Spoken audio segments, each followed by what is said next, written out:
அனைவருக்கும் வணக்கம். ஓம் நம சிவாய, ஓம் நம சிவாய, ஓம் நம சிவாய. இன்னைக்கு பாத்தீங்கன்னா ஒவ்வொரு ஜாதகருக்கு பாத்தீங்கன்னா திருமணம் எதுலையுமே, அதாவது திருமணமும் தாமதமாகுது. அவங்க செயல்பாடு எல்லாமே சில பேர் ஜாதகத்துல பாத்தீங்கன்னா ரொம்ப விரக்தி அடைகிறாங்க. நம்மகிட்ட நிறைய பேர் வந்திருக்காங்க. அப்படி பார்க்கும்போது அவங்க ஜாதகத்துல பாத்தீங்கன்னா லக்னத்துக்கு சனி பகவான் உப நட்சத்திரமா வர்றது, 7ஆம் பாவத்துக்கு சனி பகவான் உப நட்சத்திரமா வர்றது, இங்க 6, 8, 12 தொடர்பு கொள்வது, இதெல்லாம் பாத்தீங்கன்னா சனி பகவானோட காரகத்துவம் என்னன்னா எல்லாத்தையும் தாமதம் பண்ணக்கூடியது. இங்க 6, 8, 12 சொல்றது ஒரு போராட்டத்தை கொடுக்கக்கூடியது, திருமணத்தை தடை பண்ணக்கூடிய அமைப்பா உண்டாகக்கூடிய அமைப்பு இருக்கு.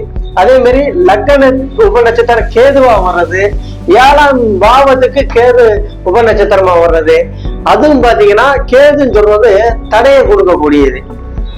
பாத்தீங்கன்னா அவங்க லக்னத்துக்கு வந்தாலும் சரி, 7ஆம் வீட்டுக்கு வந்தாலும் சரி, லக்னத்துக்கு வந்து ஃபுல் இது அவங்க வாழ்க்கை எது எடுத்தாலும் தடையும் தாமதமா கொடுக்கக்கூடிய அமைப்பா இருக்கு.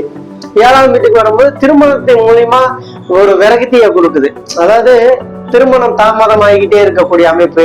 அதே மாதிரி இந்த அமைப்புலயும் 6, 8, 12 வந்தாலும் ரொம்ப திருமணத்துல திருமணம் முன்னாடி முடிஞ்சா பிரச்சனையே பிரிவினையை கொடுக்குது, இல்லாட்டி திருமணம் ஆகாம வருத்தப்படக்கூடிய அமைப்பு கொடுக்குது. இங்க வந்து பாத்தீங்கன்னா லக்னம் 1, 3, 5, 7, 9, 11 தொடர்பு கொண்டா ஓரளவுக்கு திருமணம் இப்போ வந்து 35 வயசு ஆதா திருமணம் நடந்துருது. ஆனா லக்னமும் 6, 8, 12, 7ஆம் வீடு 6, 8, 12 இருந்துச்சுன்னா அவங்க திருமணம் ரொம்ப கேள்விக்குறியா இருக்கு. அதே மாதிரி பாத்தீங்கன்னா ஆண்களுக்கு சுக்கிரன் 6, 8, 12, பெண்களுக்கு செவ்வாய் 6, 8, 12, அதாவது ஆண்களுக்கு கலஸ்தரக்காரகன் சுக்கிரன், பெண்களுக்கு கலஸ்தரக்காரகன் செவ்வாய். இந்த இதுவும் பாத்தீங்கன்னா 6, 8, 12 வரும்போது அவங்களுக்கு திருமணத்தை வச்சு ரொம்ப சங்கடப்படக்கூடிய வாய்ப்பு அதிகமா இருக்கு. நன்றி, வணக்கம்.